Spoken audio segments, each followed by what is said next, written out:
I pledge allegiance to the flag of the United States of America and to the republic for which it stands, one nation, under God, indivisible, with liberty and justice for all. Call this meeting to order. So I would like a motion to accept the regular minutes from September 28th, along with the organizational minutes, organizational meeting. May I have a motion to accept those minutes? I'll motion it. Okay, Rebecca, and a second? Or Query. And is there any discussion? Are there any corrections? Are there any comments to the meeting? Hearing none, all in favor of accepting the minutes as submitted, say aye. Aye. All opposed, say no. Minutes are approved. We'd like to open up this time for public comment. Any public comment? Okay, hearing no public comment, we will go on to the water sewer report from Ed Charpeau, our chief operator. Hello.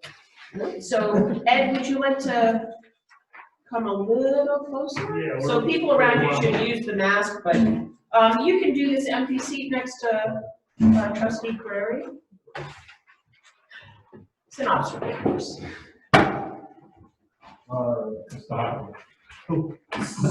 So what I will do is I will put up your minutes on the screen.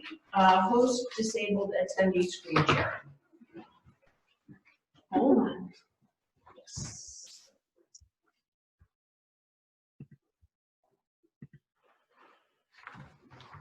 Should be opening up. Okay. Share screen. Yes. And.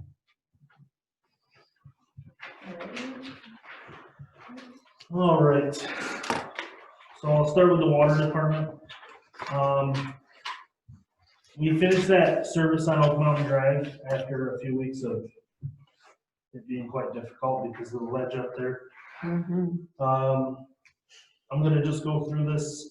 I had discussed at the last board meeting that one of our pumps at the well building wasn't working as it should. We were getting it to work and then it wouldn't work and getting it to work. After discussion with one of our people who work on the phone, we came to the conclusion that one of the solenoids was bad. It was the only one out of the 4 that hadn't been replaced yet. Unfortunately, after I replaced it, it still didn't fix the problem. We have so now what we've determined the problem is the pump itself, well number 1, isn't holding prime. So it's either losing prime through the check valve, which we have on order, that's supposed to be here November 20th or shipped on November 20th. Or it is the pitless adapter that's leaking. At this point, because it's only a month away, I really don't want to spend more money throwing it at it when the valve is already coming. The valve itself was $10,000, so I think the best option is to replace that first and see where we're at. The pump only runs once a day. We have 2 pumps, so 1 pump is doing all the work right now. If I needed to run it, I could run it manually. So it's not the end of the world, it just won't run automatically. I think the key point is that there's no impact on the village water supply in the current None, situation. none whatsoever. That's not an issue at all. Okay. We're starting to remove meters throughout the village. Many residents have actually stayed longer. I may actually find that this may become a problem for some that haven't called for meters, because if our temperatures start to drop, then meters might start to break, water lines might start to break under their camps and so on. That's their choice, you know. We have a lot of camps that are really only 3-season camps, so once we get to that problem, we can handle it. But most people are taking them out. Our lead and copper samples have been sent out for testing. This is done every 3 years. I'm still awaiting the results from CNA Labs. Once I get those results, the people who took the samples for me, which would have been the homeowners, I'll give them results. I have a form to fill out that goes to DOH with all the results. It's never been a problem in the past. I don't see any problems occurring now. We tested the new sodium hypochlorite system at the well building for disinfection. As some of you know, we used to use calcium hypochlorite, which was tablets, and they caused quite a few problems with plugging up our lines. So we're going to go back to the tried and true method that most municipalities use, and that is sodium hypochlorite. Gas is really not an option that anybody wants people to use anymore. It's just not safe. So we tested that, it all worked really well. So I put in an order for the 2 new pumps, which were budgeted, and our first month's supply of sodium hypochlorite. You had mentioned something about the calcium tablets. Remember that I only ordered like 3 buckets and it was a crazy amount of money? That amount of money will cover the amount of sodium. We'll use a lot more sodium hypochlorite, but it's much cheaper to purchase. It's like $2 a gallon. Are we able to resell any of the stores that we have or return any of the? I planned it so that I used every bit of what we purchased up before that's why I'm doing it so late, because I wanted to make sure I was using the money I spent. Terrific, thank you. We winterized the hydrants early. On that note, as some of you may know, on September 29th, a truck came through town at 7:45 p.m. and took the hydrant out at the 4 corners. There's the 3 next closest hydrants are by the bank, across from Mountain Market and across from Village Reynolds. At this time, I really don't foresee our department being able to fix that and replace that this year, just because we're getting so close to winter. I prefer not to dig near the main if possible, because frost can go faster once you've disturbed the soil. So just for questions, so there is sufficient fire protection for that area that would have been served by the hydrant? Matt's here. I mean, the bank one's only 100 yards away. I don't think it's that far away, but yeah, I mean, the only negative one will be Brooks Ave is now over in the corner, so that would be. Well, you have the that's the one that's you have the one right by Mountain Market. It's like the same distance. So okay, so they would still be covered. There's sufficient amount. Yeah, it's just it's not a positive to not do it. It's just I worry about it causing other problems. Right. And totally digging up the ground. Yep. It's a huge. So if it had happened a month earlier, then yeah, we probably. Yep. Just want to make, I totally agree with you, Ed, to wait until spring. Just want to make sure that the village is protected from a fire perspective, and it sounds like that is perfect. Okay.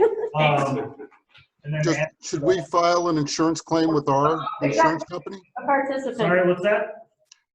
Do we file a claim with our insurance company to cover the costs? So I checked with the insurance company, and the village traditionally has never had the fire hydrants covered under insurance.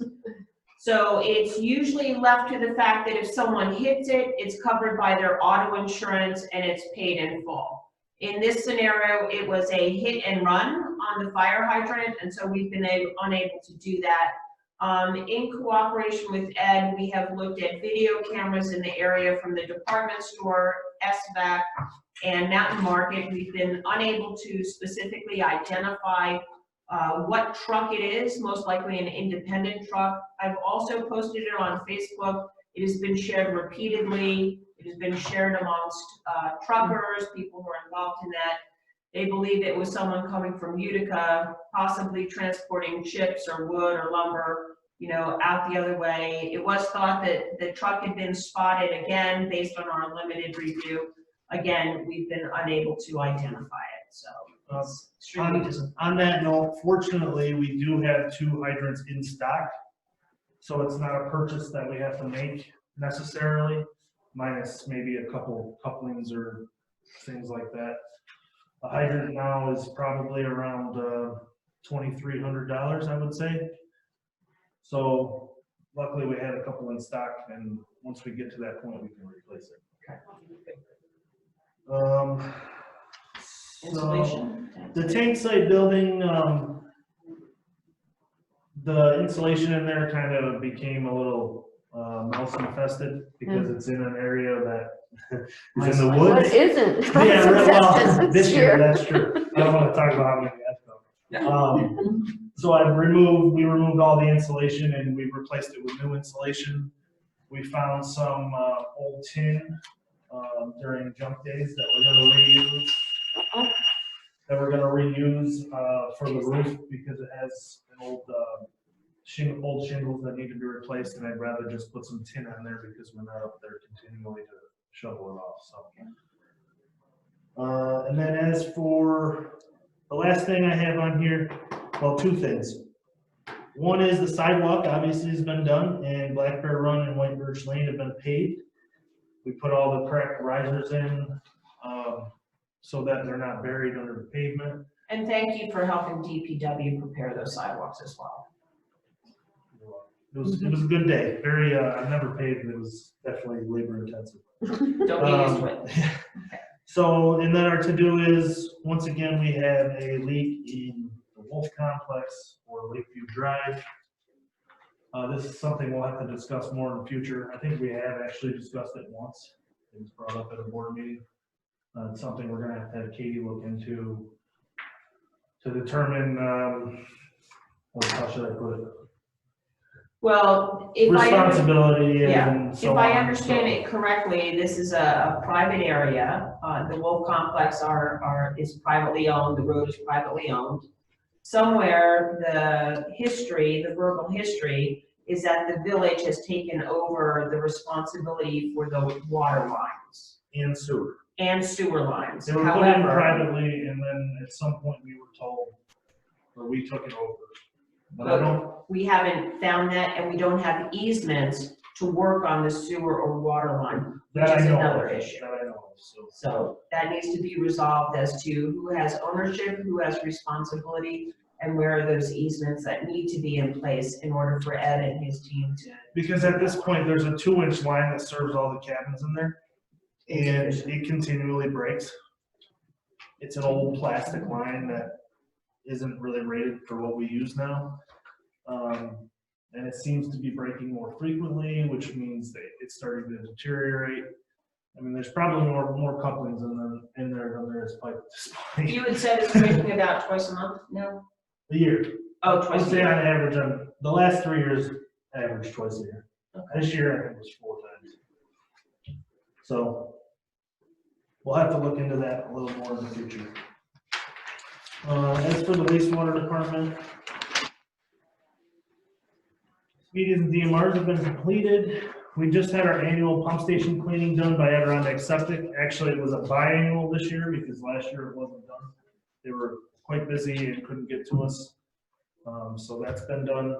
That just basically removes all the grease and grit that's settled in the tanks.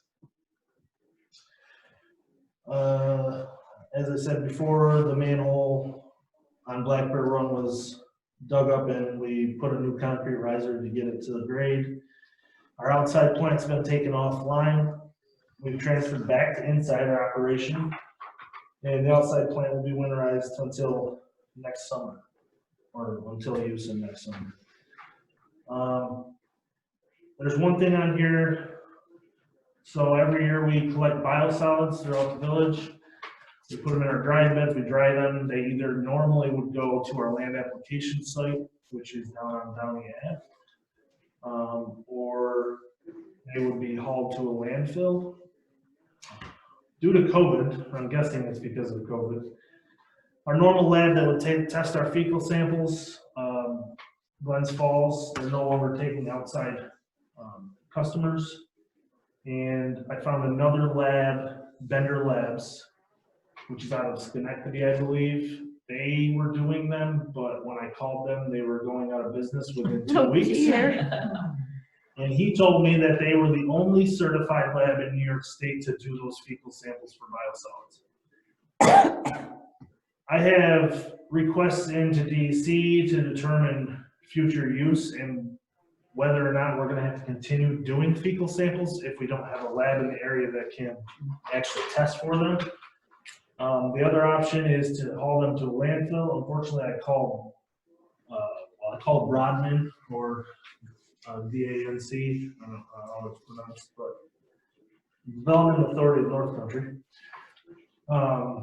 They're the ones who normally would take our biosolids. The county hauls them for us. Unfortunately, they're no longer taking biosolids for this year. So I had put in a request with the county, and Tracy called Johnstown, where they're now taking all of their disposable garbage and stuff.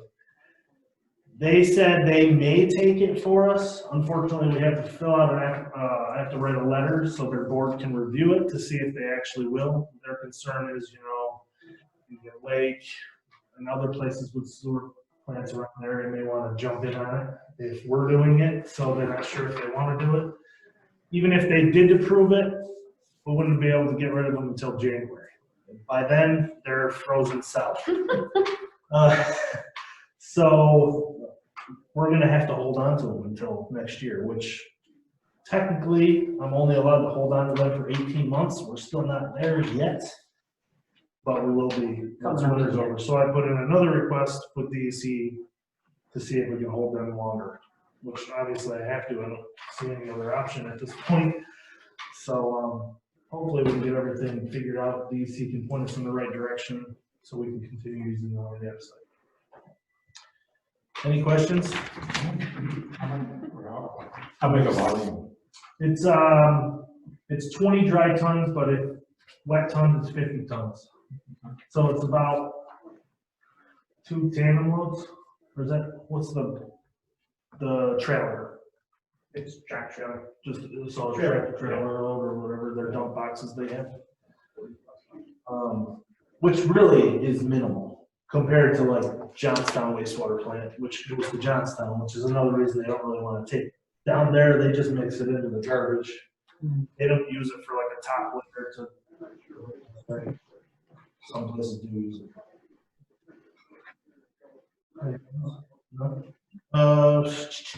And I guess that's about it for wastewater, for now. The next thing. The next thing is the review of water and sewer receipts. So you know that we are in the throes of the COVID pandemic, and Speculator is not immune to the financial impact of that. With the closings or the drastic reduction in the amount of visitors to Camp of the Woods, our businesses, residents, and visitors. So, Crystal, I don't have the. I have it. Okay. Yeah. Are we able to distribute that spreadsheet or just talk about No, it? we'll just talk about it. I mean, it's Top line. Okay. yeah, bottom line kind of thing. Yeah. Top line, bottom line. So Crystal worked on this with some previous information we had, and then she had to dig through quite a bit of stuff because our old computer system is not really functioning properly. So what we did is we took the difference, we took 2018, 19, and 20 consumptions for water and sewer. We broke them down into businesses, Camp of the Woods, residential, and then village and town. Crystal added that. And we So village and town being village and town buildings. Right. So right. like the Not library residential. here. Not DPW, residential. No, it's just fire. village, like the village hall, the garage, the library, the health center, wastewater plant, those kind of like the village and town facilities. Okay. So for 19 and 20, we came up with some differences, or Crystal did. She has a 22% loss for businesses and water, 41% loss for Camp of the Woods. We have a 25% gain for residential and a 16% gain for village and town. This is just for water. And the total comes out to a negative 17% loss for the year. Well, for the COVID impacted months. Yeah. So far. We're just getting numbers to give a estimate at this point. And then for sewer, it's the same, 22% for businesses, 41% for Camp of the Woods, 25% increase for residential, village and town, 16% increase, for a total of a negative 17% loss. We have taken those numbers, and I don't remember when we discussed this. Do you remember the last time we had discussed this pre-COVID or when I COVID think started? it was May of this year, we March. discussed what our projections might be. Well, no, when COVID hit, that's when we first did it. Right. So when COVID hit, we did annual consumption comparison for water and sewer, but we only did it for businesses and for Camp of the Woods. At that point, we had determined that we would probably expect a 25% loss for businesses and a 50% loss for Camp of the Woods. So Camp of the Woods was a 41% loss, so that's a little better than we expected, which is still not good, but, and then we had a 22% loss at this point compared to the 25% loss for businesses that we had anticipated. And then basically, these are the numbers you probably really care about. When Eric was here, he had created a 30-year plan for us to work together with Crystal and I. Every year we would update it to see where we stood financially, whether we were in surplus or in a deficit at the end of the year. For water, if you take that minus 17% total and subtract it from our normal usage, we are looking at a deficit of $20,000 for the year for water. And for sewer, less than 17%, we are looking at an $18,400 loss for the year. Now, these are all preliminary numbers. We're only halfway through the year, so that can either go up or down based on what happens. But I thought that was a good number for you. We have a number at this point now? Approximate? We have a right now number. So for businesses, for water, do you want the total for water and sewer? Or Do you just want a breakdown? total number, or do you want to know the difference? If you got one for both. So water businesses, we're looking at a loss of $1,300. Camp of the Woods, we're looking at a loss of $12,500 roughly. Really want them. And then for residential, we're up $4,244. Village in town, we're up $346, and we can forward this to you guys so you can see it. Well, so this is what I would propose. There's a lot of numbers, Yeah. a lot of figures running around. We've got a wastewater treatment plant project that we're going to discuss next. You're going to anticipate continued losses because this is only up through this quarter. So when we're looking at a net decrease of about 17, maybe 20% at the present time, I think it's imperative that we address the issue proactively. So in the past, rates had not increased, base rates had not increased for a long time, and no reserves have been built up. So I would like to publicly thank Ed for his leadership and management, because you do a remarkable job being on the edge with little to no margin for emergencies and contingencies. You have been very responsible, and I'm very grateful to you. And the village should be very grateful for the remarkable job that you've done. But this can only last so long. Yeah. So I would like to call a special meeting to have a very in-depth and thoughtful discussion of the different scenarios and planning strategies to address the water and sewer revenue while balancing the burden of rising costs on full-time and seasonal residents. So I'd like to suggest, I know that some people are going out of town, so I don't know whether next week would work. We need 5 days, or if you're able to participate by Zoom. No, okay. So when would be a reasonable time? 3 weeks from now? Wait, five days in a row? We have to announce, no, we have to announce, publicly announce 5 days. Okay, hold on a second. So give me dates. Yes. So today is the 13th, so in theory, we could do it as soon as next Wednesday. Well, no, we can't get a notice in the paper tomorrow. Okay, so then we would not be able to do it until the week of the 27th. Week of the 26th. Do you have to put it in the paper, or can we just put it on the? We are required to put it in the paper as well as publicly posting. I could do one day that, I could do that week. I can't do after that at all into November. Okay, is it feasible for, we have a village board meeting on the 26th? Is it possible to link those together and do it beforehand, or is a separate day better? And I hate to call you back, For so, what, when during Roger meeting, is that what you're saying, or? well, the 26th, but to have a special meeting, to have it No, closer that's to your fine. hours of the Are we day. doing it during the day, or are we doing it at night? Well, that's what I'm asking, which is better, during the day or an early evening? Maybe 3, is it possible to do it 2 o'clock, 3 I o'clock? have to Zoom, you know that. Yeah, no, of course, of course. Is it possible to do it at 2 or 3 o'clock in the afternoon so that Would it Ed be- doesn't have to come back? Yeah, I that's wouldn't- fine. I wouldn't do it Monday or Tuesday. I Oh. generally have doctor's appointments. Okay, okay, then I would like That's to not gonna work then. propose, when's Thanksgiving? He's changing it. That'd be the day before If I Thanksgiving. know ahead of time, I can probably do that. Oh, that's the end of October, I'm sorry. How about the 28th of October at 3 o'clock? What day do you get? That's a Wednesday. So we will have it available by Zoom and in person. And of course, the public is welcome to listen in on that. Okay. All right, so now I'd like to move on.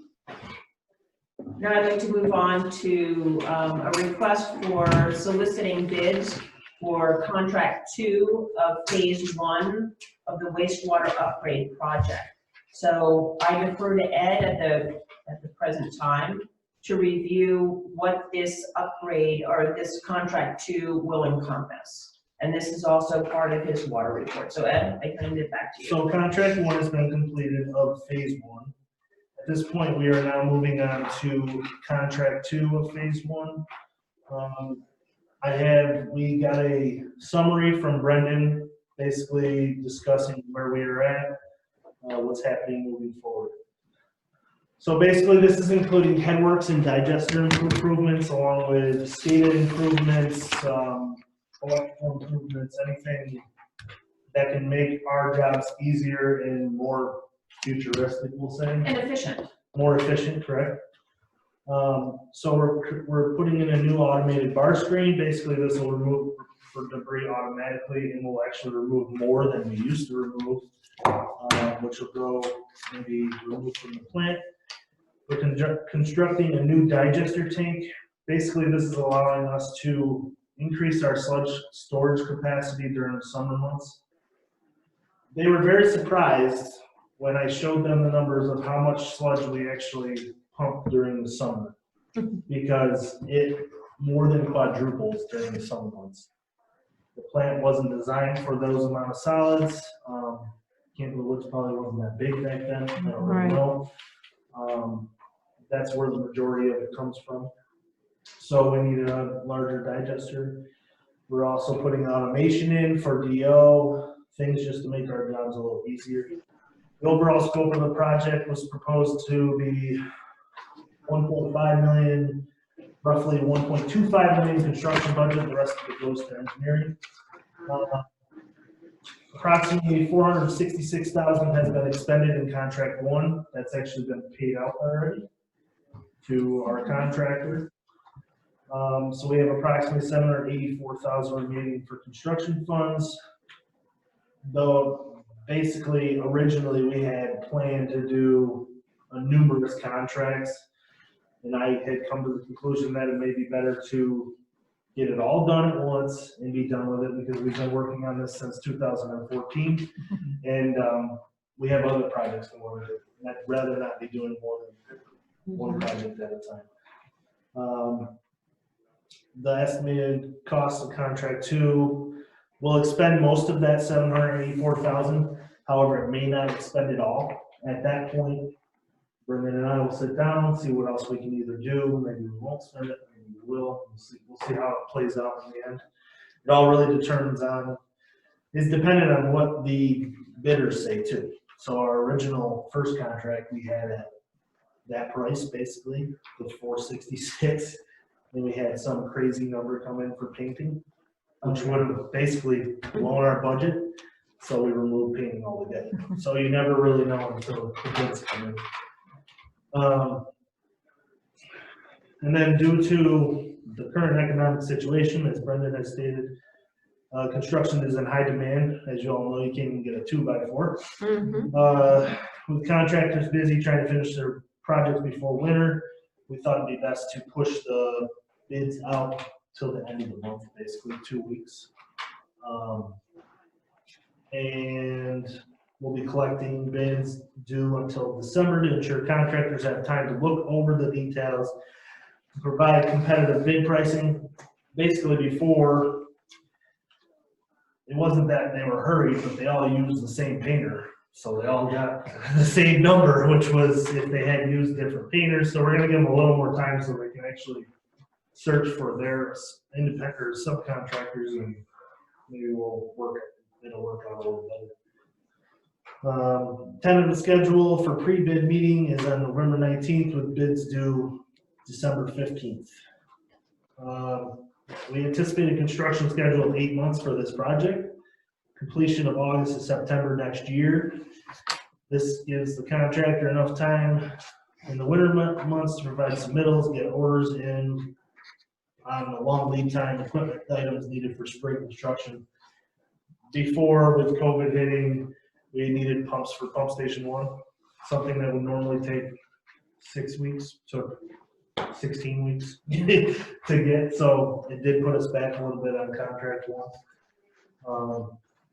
And then at this point, there are major restrictions with EFC funds regarding timeline of project. Typically, funds are expended over 4 years on the EFC project fund. We should be well under that. So we have a little over 2 years left. And I would like to just mention one more thing for new board members.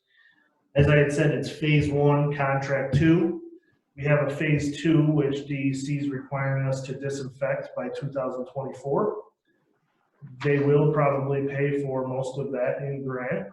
However, at this time, the state has basically stopped all funding for grants.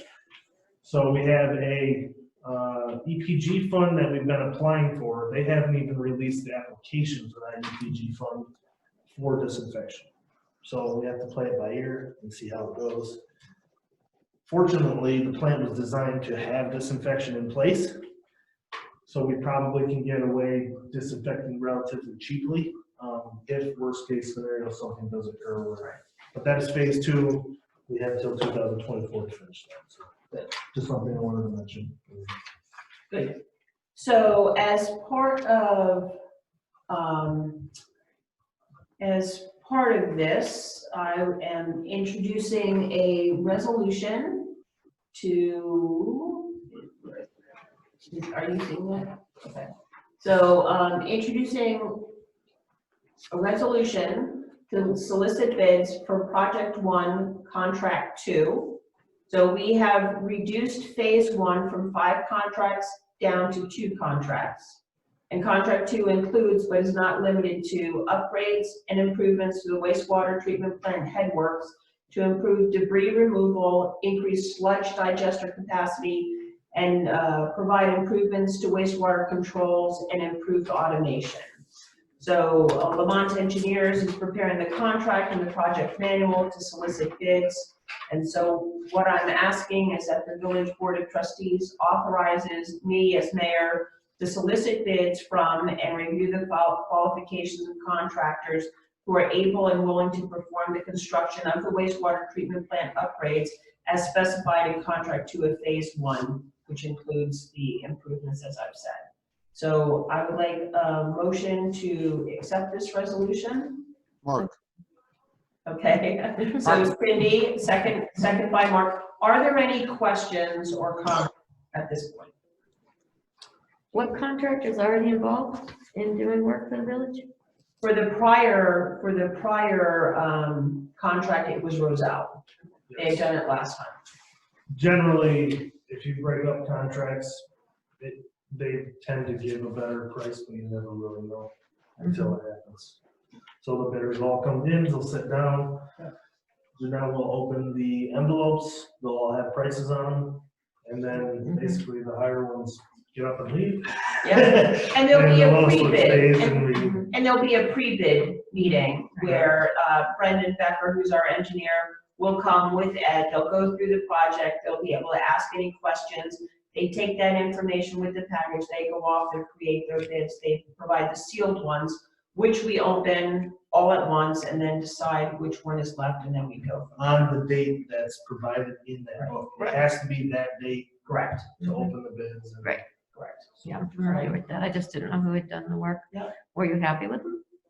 Yes, I was. I mean, the lead time on equipment, there was nothing we could do about it. Right. You know, I had some issues with the actual pump people themselves. Unfortunately, that came down to some other things that I wasn't unaware of, but everything's working and functioning, so we make do with what we have. We're improved, so that's what's important. So, Good. So all in favor of approving this resolution for the approval for the authorization of soliciting bids for wastewater treatment plant upgrade project, contract 2 of project phase 1, say aye. Aye. All opposed, say no. Motion carries. All right, Ed, thank you. Thank you, thank you. Safe travels home. So Thank you now- for the great work you're doing, Ed. So now I'd like to turn to Crystal you. Ryan, our clerk treasurer, for the treasurer report and. Just a couple of quick things, not really much to speak. We received the notice of petition and notice of foreclosure of tax liens for the county. There's only one property this year in Speculator. Tomorrow, Thursday and Friday, I have basic accounting school online.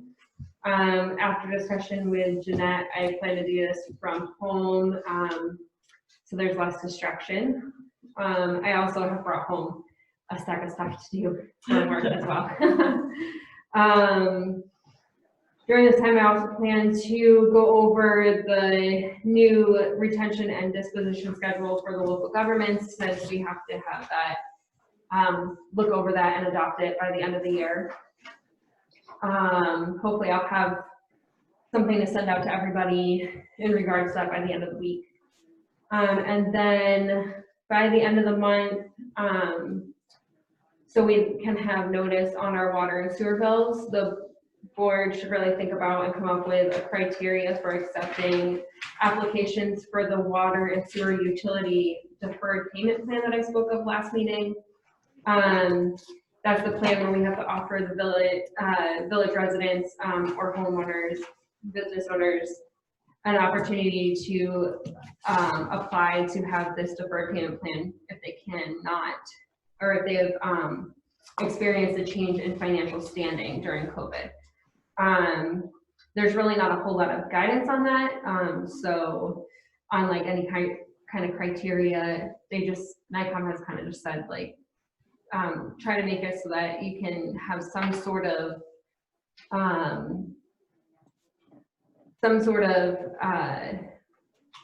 proof that COVID is the reason, or this current state of emergency is the reason that they have this change in financial standing.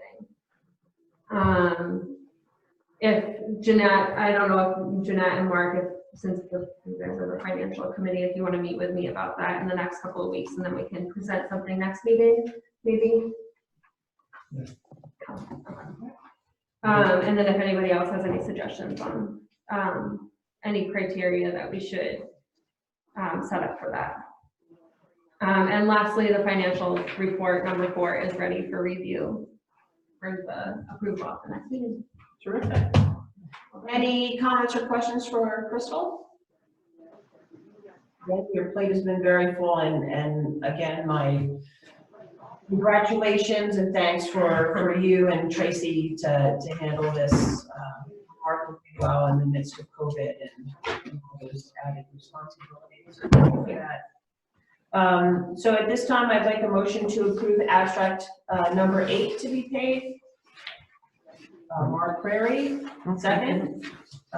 Rebecca, all in favor, or any discussion? No? All in favor, say aye. Aye. All opposed? Okay, motion carries, we can pay the bills. All right, continuing our theme of COVID. COVID update. The number of COVID positive cases continues to creep upward, with the largest increases seen this past week or so in Warren and Herkimer counties. In Hamilton County, we've seen 2 additional cases over the past 2 weeks that bring our total of positive cases up to 19. At present, 7 patients are currently under quarantine today. More than 2,400 tests have been performed to date. No deaths have been reported for people living in Hamilton County, and there was only 1 death reported very early on for a Hamilton County resident who was not living in the county at the time. Of the 2 most recent cases, 1 case was in Speculator, but the subject immediately quarantined without exposure to the community, so there was no risk of community spread in that situation. The other recent positive case was a bit more complicated and was reported in Indian Lake. It is being aggressively monitored and managed by the Hamilton County Department of Public Health in cooperation with Indian Lake Central School. A total of 73 people were identified as potential exposure through contact tracing, and they were tested over the weekend. I'm happy to report that I received word at the end of day that all those tests came back negative. So well done to the County Department of Health or Public Health and to Indian Lake School for managing that and continuing to manage that situation.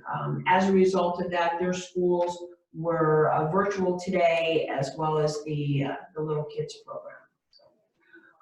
In addition, we were informed that rapid COVID tests will be received by public health in the very near future, so that'll cut down the time for responses.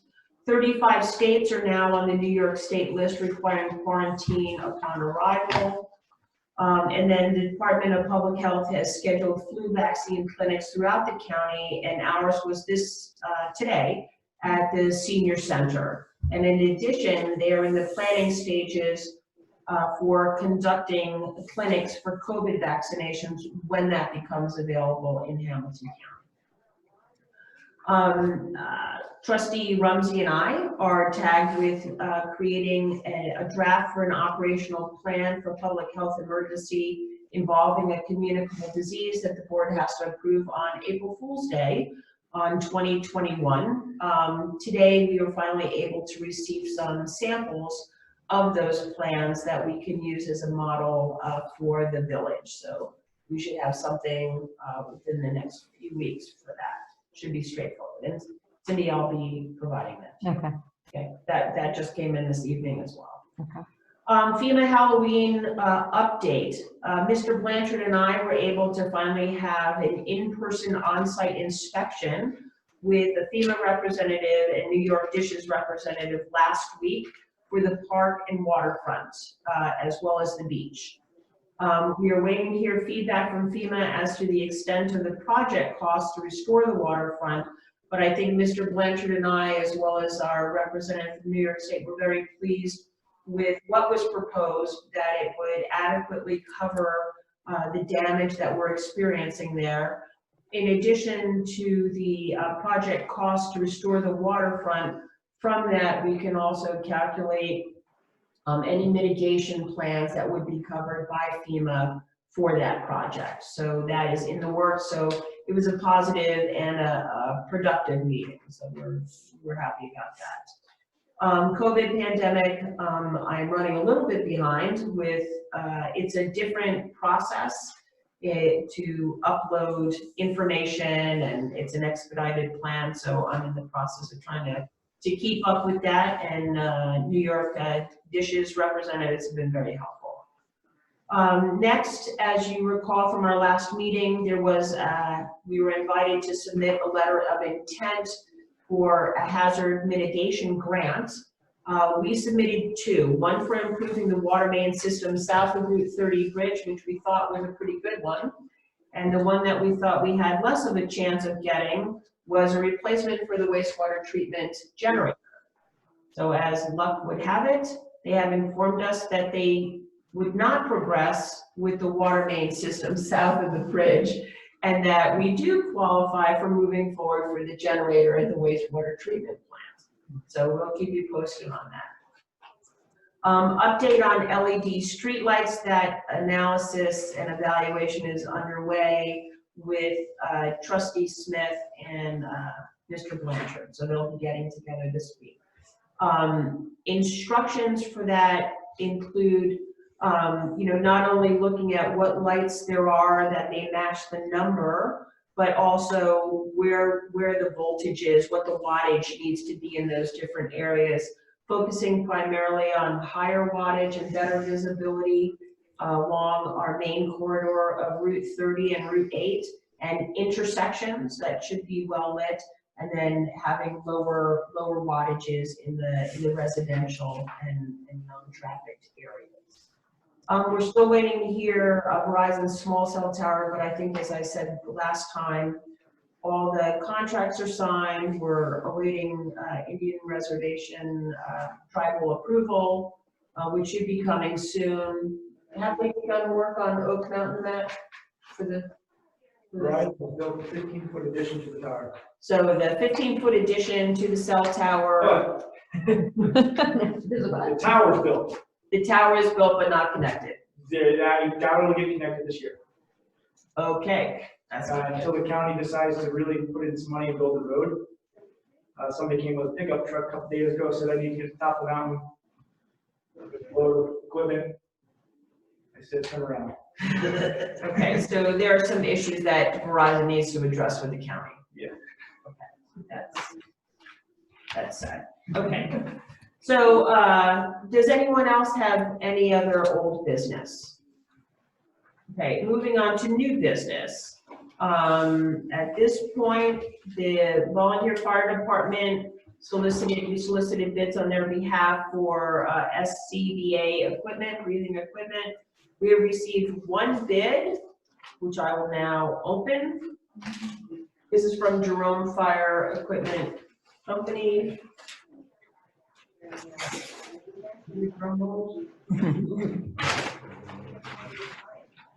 Okay,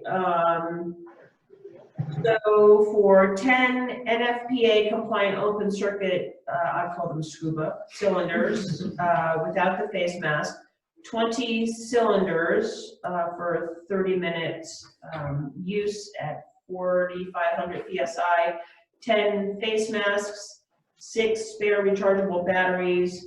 The subtotal is $70,029.14. So this is the only bid that we have received, and there are some reasons for that. And I had asked Mr. Marshall, Brian Marshall, if he would let us know what that's about. So the current grant finishes the project that updates all of the air packs on each truck.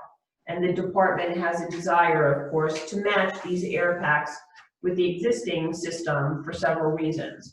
First, they would use the same style pack for any call. Currently, there are 3 trucks with one style and 2 trucks with the second style. The newer style of pack has features that are unique to that company, and other manufacturers cannot match it. And I'm assuming that Jerome they're called open circuit scuba. It's MSA, so it's the brand. Jerome is the seller of the company, which is MSA. There's Scott Air Packs, MSA, there's Spiro, all these others. Right now we have MSA. Okay. The original grant, the countywide grant that we got, puts Blue Mountain, Lake Pleasant, a couple others up north with the same packs. So it's trying to be they all work together. So that's why we're also sticking with MSA, because we have it already. Okay. We're trying to keep it all the same. Great. And then in addition to that, for mask fitting going forward, they have to be done annually. It would only require one style of mask to be fitted, even though there are multiple brands of air packs.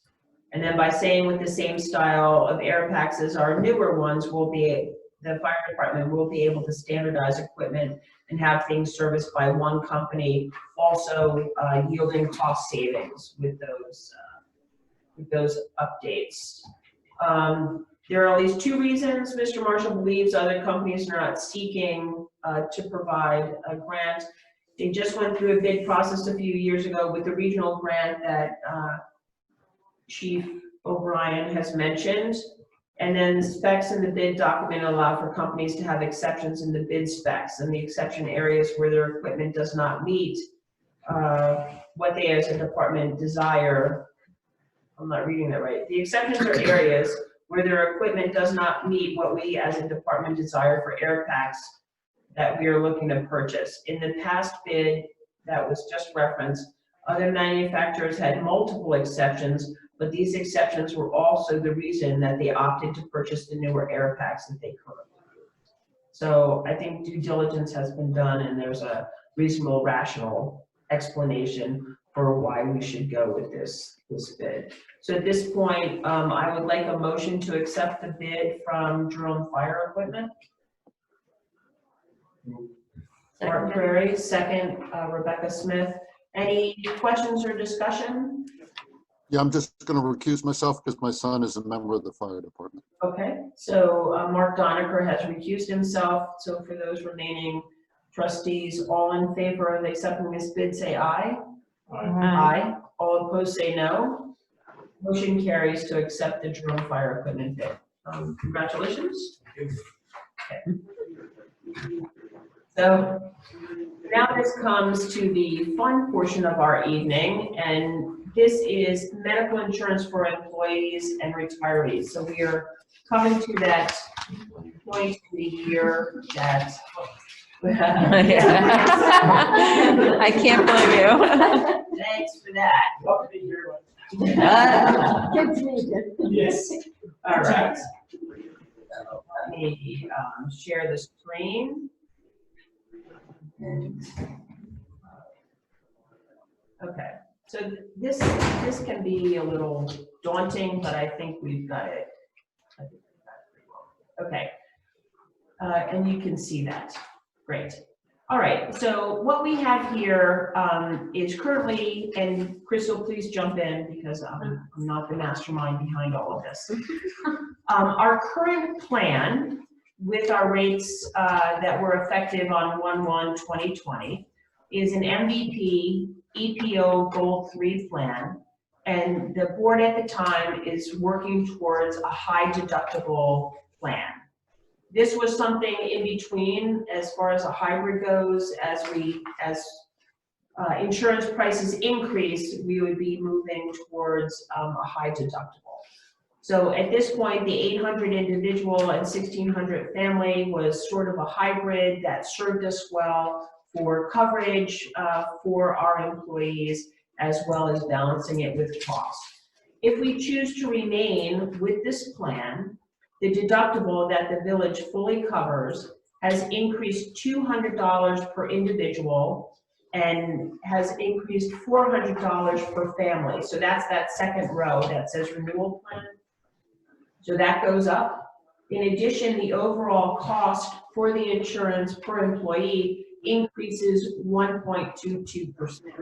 So the cost that we need to balance is how much the deductibles go up and how much we need to replenish based on how much was already used by village employees, which is nearly all, and the cost of increased insurance. So when we look at those overall costs, is this again? I'm sorry, I gotta.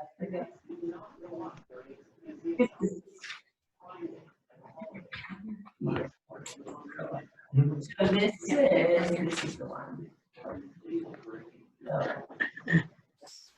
okay, does someone have a radio on or something that perhaps should be muted? Okay, so as we look at this, I'm just trying to. Sorry, I'm having technical difficulties. I don't think you can make it bigger without that. There we go. Okay. Okay. There we go. There you go. So, in the first bit, you have what our current annual costs are. So the total estimated premium is $7,000. The renewal would cost, instead of $89,450, it would go up to $90,538, being an increase of $1,000 a year. When we add in the deductible, what we would have to replenish, that's $9,000 For each family, for each. altogether. Yeah. Altogether, right? So the 1,088 plus the 9,000 plus the management fee for the high deductible rate is $475. So all in, this would be an increase over what we're currently paying of $10,563.84. Right, so that's what we're currently looking at. So we pay the deductible? We pay the deductible. It was actually cheaper for us to pay the deductible and go into this plan and then, you know, pay the premium. So the employee doesn't pay any part of the deductible? Correct. What they do pay is the out-of-pocket expenses once the deductible has been reached. So they get a card at the beginning of the term that they use to pay the deductible down, and then it goes from there. Okay. All right. So as we look at that, let me find the right. Okay. So now what we can look at is that there are other options in addition to what we presently have. And so Brian Molt provided this from Upstate Agency. And so this is the diagram comparing everything. And so what I asked Brian to do is to make it very simple. Anything in red costs us more money. Anything in blue is a reduction. So what you see is that in the MVP renewal, there's an increase from $800 to $1,000 deductible per employee. If we look at MVP high deductible, that's a national program, we go from $800 to $1,600 per individual and $3,200 aggregate for a family. And that's the same as doing an HMO Gold, which is an HMO. Okay, so that's the third category. The thing that's a benefit is when you look at the very, very bottom, the rate change per individual, you'll see that a current renewal of our plan will cost an increase of 1.2% of what we're currently paying, which is about $1,000. When you look at MVP Gold National Plan, it stays about the same. So we actually save 0.1%. When you look at the HMO Gold, we actually have a reduction in cost of insurance by 7.3%. So now comes the question, how does that balance with paying the high deductible? What does that look like? Okay. So if we go to the national program, what we have, I'll jump to the bottom line, is that the MVP savings with this program is $75.60. That represents the 0.1% savings. We would have to contribute for the deductible $14,400. HRA fees stay the same. So the overall increase in cost to take this program over the one that we presently have, it's $14,800. Right, so even though it represents a 0.1% savings in the overall cost of the premiums, when we add in how much we pay for the deductible, it's actually a little over $4,000 more expensive. Okay. So now when we go to the HMO plan, so this represents the largest savings, we go down. The savings overall, just in the cost of the insurance, we would save $6,500. we would have to make a contribution of $14,400 for the high deductible. So overall, we would be paying an increase of approximately 8,000, this number right here, Cindy? $8,345. So this is approximately $2,000 less overall than if we maintain the current plan. What happens in addition to this is that there's an added benefit to our employees. And so if it's possible for me to find. No. Where's that crazy thing? Come on.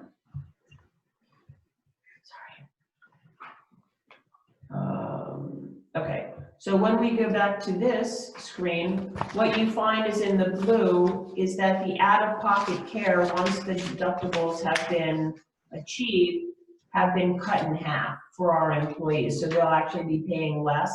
And one thing that's pretty dramatic is the inpatient copay would go from $800 after the deductible down to $200, not that I want any of them to be an inpatient. But primary care, specialist copay, outpatient surgery actually remains the same.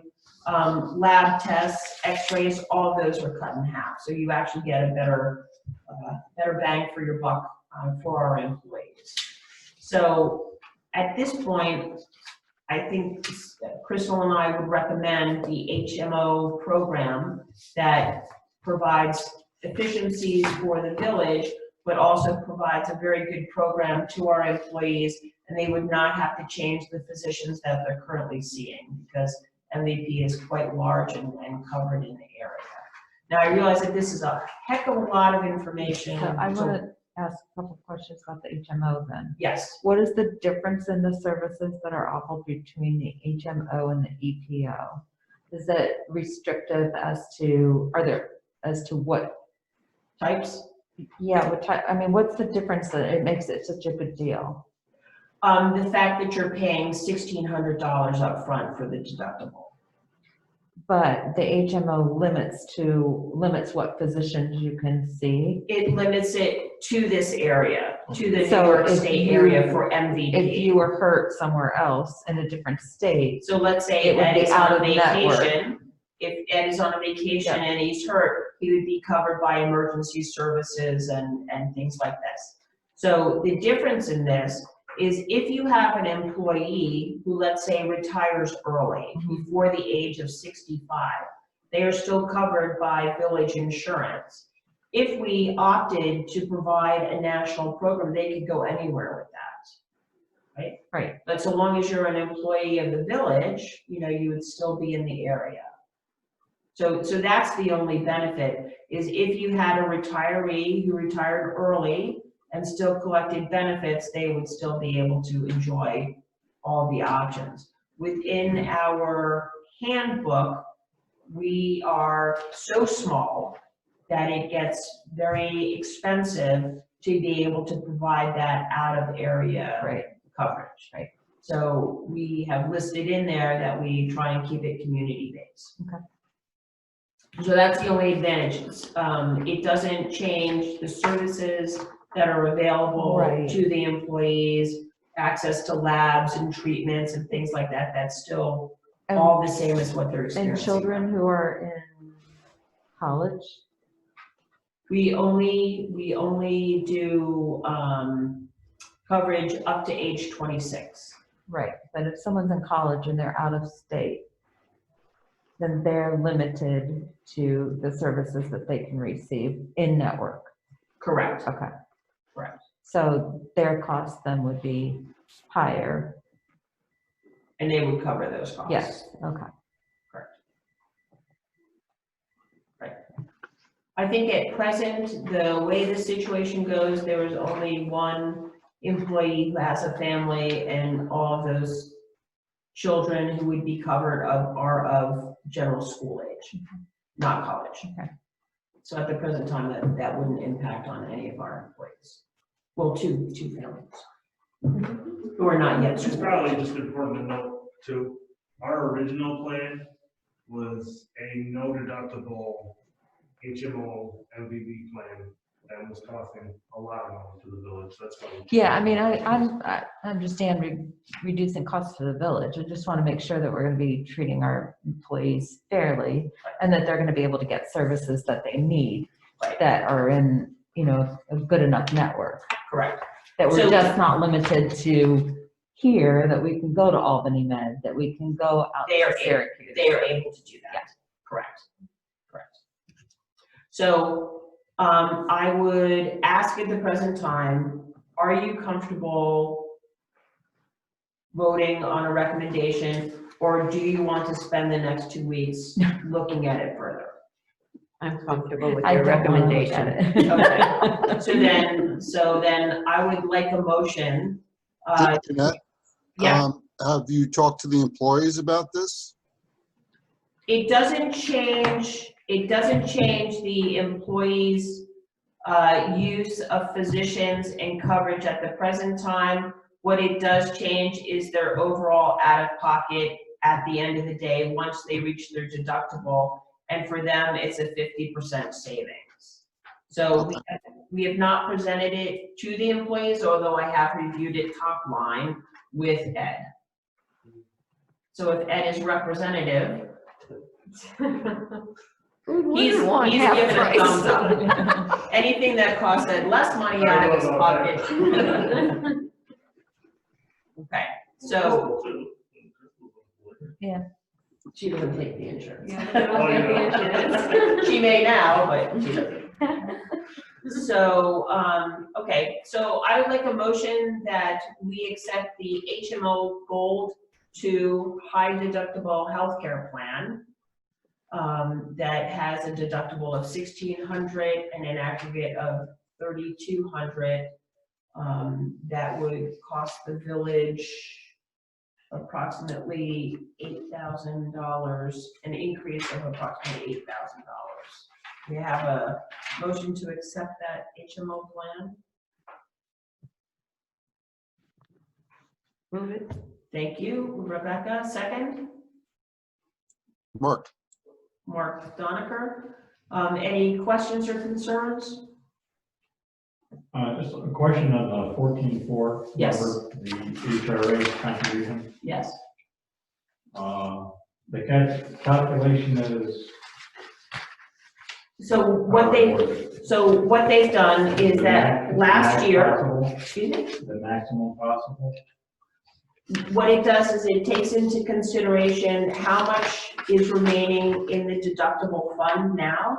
So for example, if everybody has a deductible of $100 and we have 10 employees and all 10 employees have spent their $100 deductible, we would have to replenish that bank in its entirety.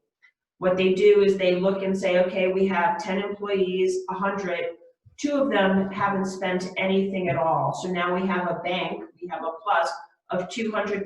That $200 gets rolled in when we calculate how much deductible we have to put in the bank. And so the $14,400 includes that, what we're banking, The the rollover. rollover. Correct. Do we know what the rollover was? Well, it's not quite done yet. Approximately. I believe it's a few thousand. Well, about 1,000? Maybe, I have the paper in my. Yeah, the majority of employees have expended their deductible, which is That's fine. appropriate, that they should be seeking medical attention as needed. There are 1 or 2 who have not, two who have not. So, we want to say who this is. Okay. So, So use the round numbers, 80% of the employees have maxed out their deductible. I think there's like one other one that's like half. on the edge, right? And then there was one who had $3 left at the present time, but that'll probably be used by the end. Okay. All right? All right. Okay, so all in favor of the HMO, say aye. All right. Aye. Aye. All opposed, say no. Okay, motion carries, and there's a new blank. Okay.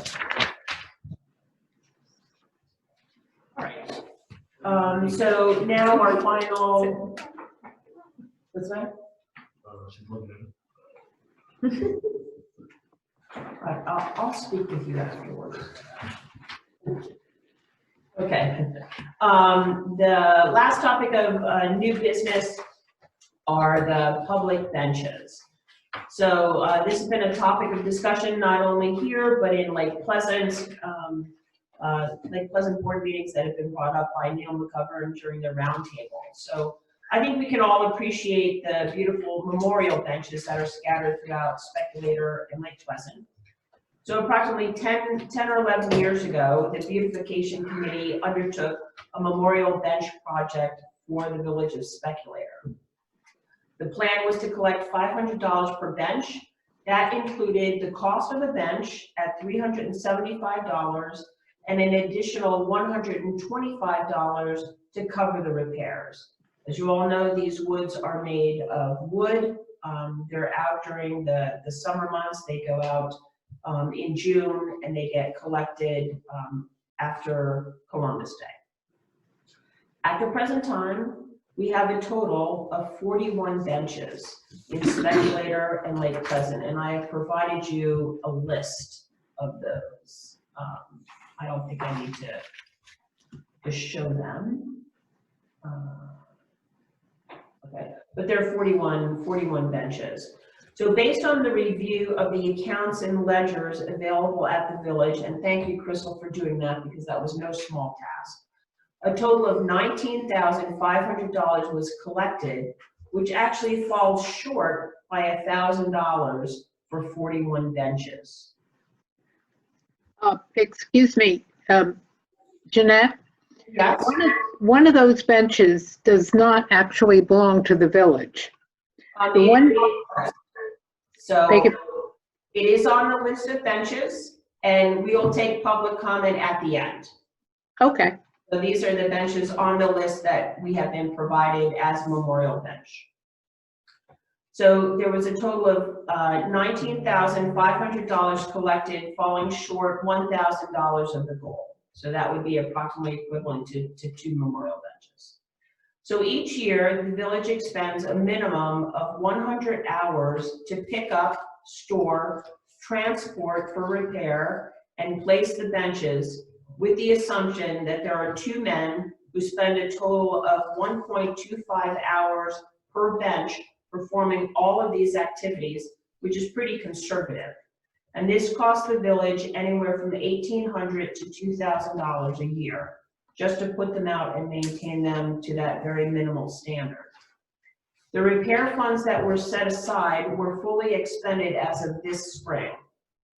And since then, the village has outlaid an additional $800 for the repair of benches. A few other things to consider as we think about what to do moving forward in our very restrictive times with the added expenses are factors that include the rising costs of repairs, the fact that Jerry's Wood Shop, which had been initially contracted to create the benches and maintain the benches, is no longer willing or able to repair the benches that they were doing at a discounted rate for the village.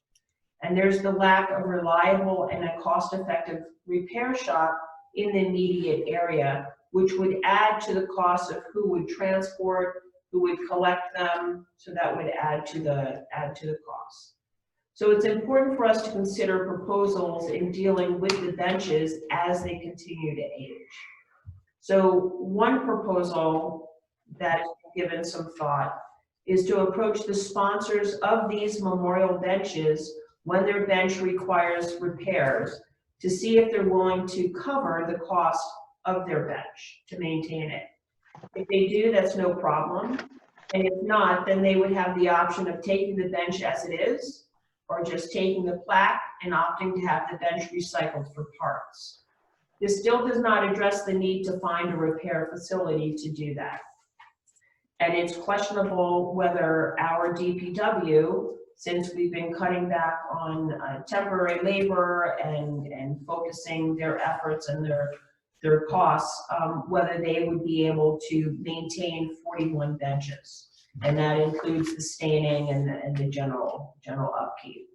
So Mr. McGovern has informed us that he may know of a resource, and we're still waiting for that information to be provided. Mrs. Fox and Mr. McGovern have also suggested that the beautification committee may come forward with some possible suggestions.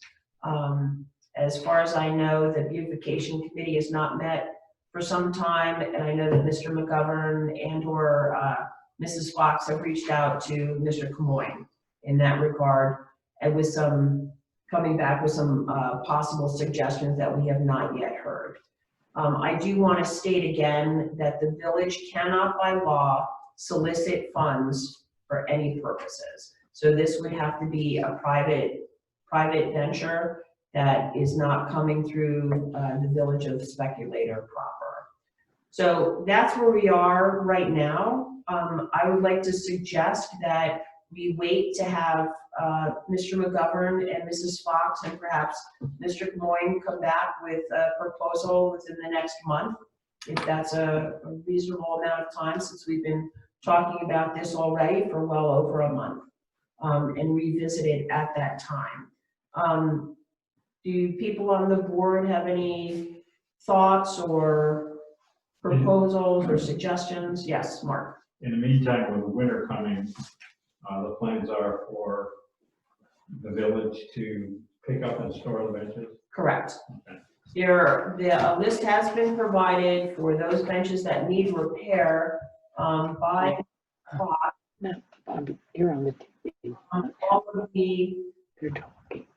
Mitzi, would you like to mute your end? Mitzi, would you like to mute your end? Because we can hear you talking. All right, yes, Bob, If you excuse can- me. Yeah. Okay. I do have a comment when that period arrives. That would be the public comment. So I was just asking you to put yourself on mute because we can hear you speak. Okay. So at the present time, as far as the state of repair of benches, Mitzi had reviewed the benches and provided me with a list of benches for repair. There are 2 benches that require serious attention. One requires a front leg. Another has a slat broken in the seat that needs replacement, so that would require some attention by a person who knows what they're doing. All of the benches need touch-up stain in various degrees, with the exception of 5 benches. So that would be 36 benches need touch-up, and two of those require stain all over in the assessment of Mitzi. Yeah, and there's still 1 remaining bench at Jerry's, they think. So there's 1 bench that has not been found. I should note that not all benches were put out because of COVID and the restrictions that we were under, but the majority of benches were out there.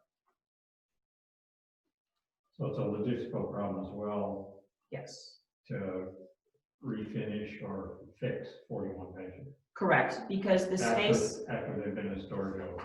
Correct. And when do they get fixed, right? When would they be stained? When would they have attention? Because the area for fixing and attention is the garage. There's not another space for that. So there is the heavy equipment, there are the trucks that are maintained, there is the sweepers, the brushers, the snow blowers. So actually, even if DPW could do it, and we'll speak with Roger again about what those capabilities are, they wouldn't be able to do it during the winter months. So then that would be pushed to spring, when there's spring cleanup and getting the area ready, after winter cleanup. So there are a number of logistical issues as well as cost issues to the village. Mayor, I'm totally against the village taxpayers paying for repair, staining, or even taking these benches, and storing them. It shouldn't be the village responsibility. I would like to point out again that these are memorial benches. I mean, there's at some point down the road, I'd love to see benches that would not have to be picked up and put away, that they would be durable and long-lasting. There's a lot of materials available for that. Yeah, I think they have a value. Yeah. Being out and about. I'm not totally opposed myself of funding some of that, you know, a portion of it. Yeah, I'm not opposed to taking them in and out, Right. but it's the maintenance. Right. It really is the maintenance and the repair and the insufficient revenues that were raised. I have done some looking into other villages, towns, and cities for memorial benches, and the cost of sponsoring benches is either for a set time period. So in one village, it was 10 years, in another it was 20, and in other parts, the figures associated with maintaining benches were really, really high. I mean, we're talking $100,000 for a bench. Wow. So, I mean, not that we would be able to do that in Speculator, but just to give you an idea of if you're looking at things in perpetuity, and then to realize what is the life expectancy, because I don't think anyone can think about investing in a memorial bench that's made of wood, that it would last for more than 10 years or more than 15 years, considering that it's put out in the elements and that is required to be moved at least twice in a year. And those are very heavy benches, How old are the benches? about 10, 11 years About 10 old. years old. Mhm. 2010, 2011. Mhm. Yes. And would we want the staining, et cetera? I'm assuming there'd be some sort of standard. Like, we wouldn't be looking to the Girl Scouts to do this, or the kids do the canoe project every year, or, you know, I don't, things like that. We need a set person if we're gonna go down this road that can consistently do it. Well, we would need someone to consistently provide those services. Otherwise, then we get into, you know, chasing, okay, who's gonna It's do this piecemeal, here? Right, it really becomes a very large task, and especially for 41 benches. Right.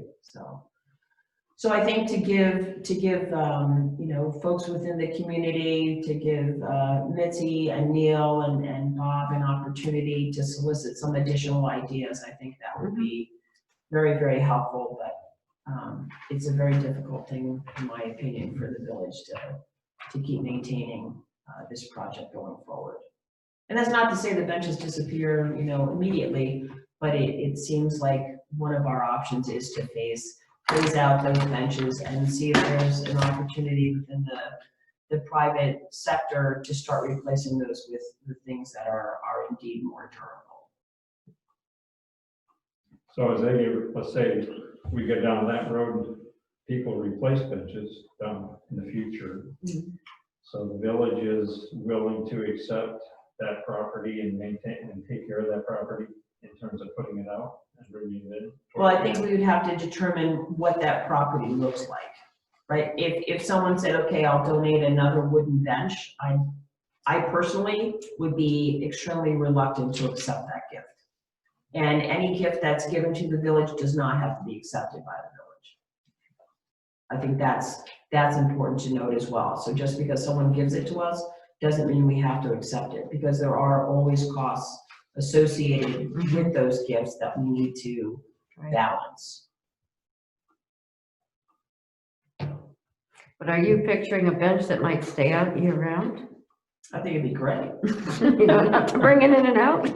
At least in some areas, you know, when you look at snowmobilers, when you look at skiers, when you look at, well, I believe that there's at least one bench in Oak Mountain, am I correct, Crystal, that they want it out year round, and that takes quite a toll on the bench itself, but they would like that opportunity for people to be able to use it when they're skiing, for a place to rest. So I could envision a few benches out, you know, for snowshoers as they come in to the pavilion area, for folks who are waiting to ice skate or cross-country ski or climb the fire tower. Well, I think just the fact that there's 41 shows it was a successful program in terms of people wanting wanting it. benches. Right. Right. You know, it was a tremendous effort and, Mhm. and, you know, much needed at the time because I understand the benches were few and in very poor condition. But nothing lasts Right. forever, so Mhm. need to think of the next. Okay. So we'll wait to hear back within the next month from Neil and Mitzi and Yeah, Bob. let's hear back. See where we go from here. Okay, so any other new business? Roundtable? So I think as Ed pointed out, the sidewalks have been paved. DOT came in behind and did the shoulders, which I think they did a pretty good job. I keep looking when it rains to see that it's shedding. And paving of Black Bear Run and White Birch have been completed as well. That looks pretty good, and I hope the wastewater treatment plant drivers will appreciate that. Just go a little faster. No shaking anymore, so. Okay, Mark Crary, anything? No, not tonight. Okay, Cindy? I spoke with Ryan Marshall. He said everything's copacetic, was hoping that the bid would go through tonight. And as far as the sign, I haven't heard anything about the sign. Doesn't think it's gonna be, he's not really sure if that's gonna happen or not. Okay, all right. Rebecca? Nothing tonight. Mr. Doniker, trustee Doniker. No, you're on mute. Wake him up. Oh, who's up? On mute. You are on mute, Mark, no? No? We can't Is hear it that anything. blue one right there? We'll take a no. No. Shake his head no. Okay, It's Christine. Nothing from Mr. It says Doniker. Christine Meister, Mr. Oh, no. Okay, all right. So this concludes the roundtable, so we'll open it up to public comment. Mitzi, do you have a comment? Can we get her in for public? Yes. There is one bench that is collected with the other benches, and that is the bench in memory of Sarah Osborne, which is owned by the Chamber of Commerce. And so that does not come under the purview of the benches that would be paid for under this proposed program, whatever the proposal is. Now, Sorry, Mitzi, just for a point of clarification, who collects that bench? actually, the DPW has been collecting it. So then that is under our purview. Fine, but you know, I don't feel that the village would be responsible for repairing it.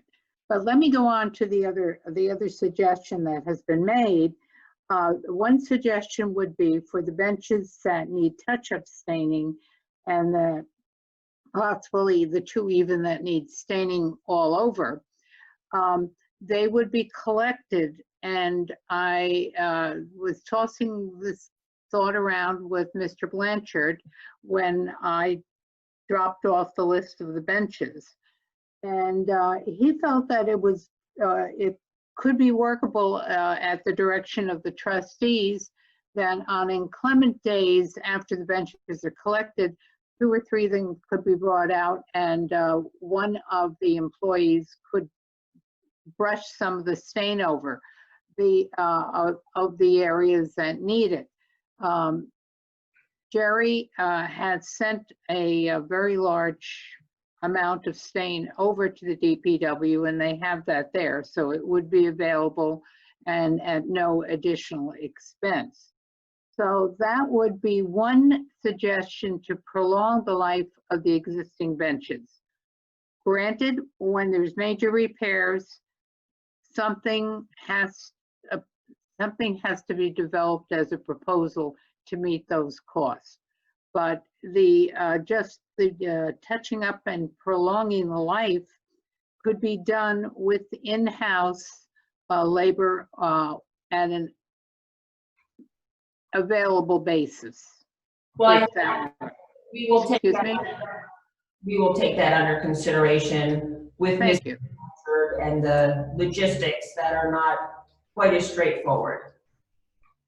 But we look forward to future proposal from you and Mr. McGovern and Mr. Moyne.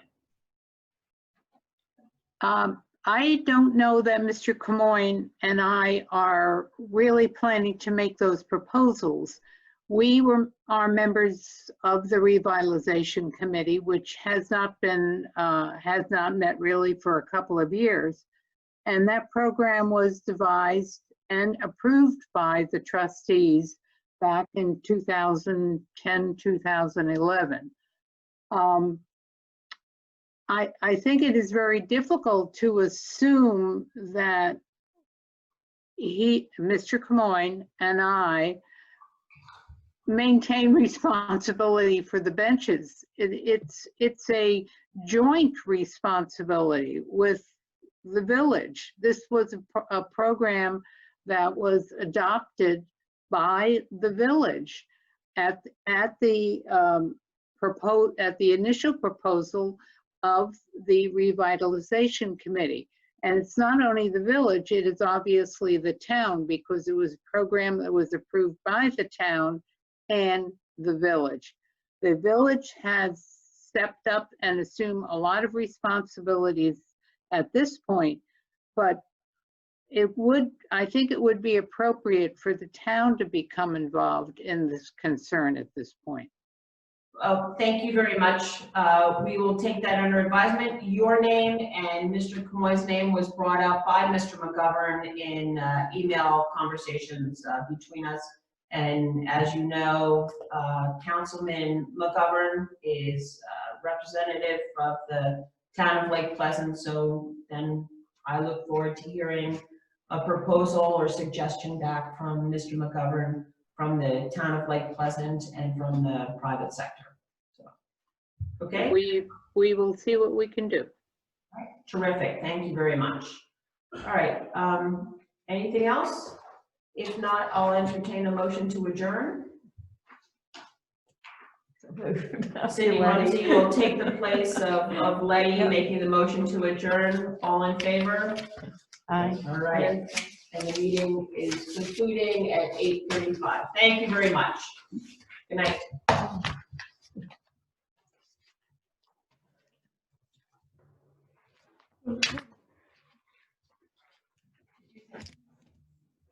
Did you second?